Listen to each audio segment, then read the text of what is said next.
So hey guys, this is the Balram, welcome to my channel BS arts. तो आज की वीडियो में मैं ड्रॉ करने वाला हूँ सावन को, जो कि कई लोग उनको गरीब बॉय के नाम से भी जानते हैं। उनका एक यूट्यूब चैनल भी है जहाँ पे वो डेली लाइव ब्लॉग भी करते हैं। सो एंड यस सावन, अगर तुम्हें मेरी ड्राइंग अच्छी लगे तो कमेंट बॉक्स में कमेंट करके ज़रूर बताना तुम्हें मेरी ड्राइंग कैसी लगी।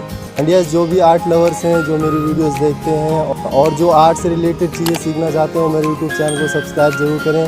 सो चलो शुरू करते हैं विदाउट एनी लेट।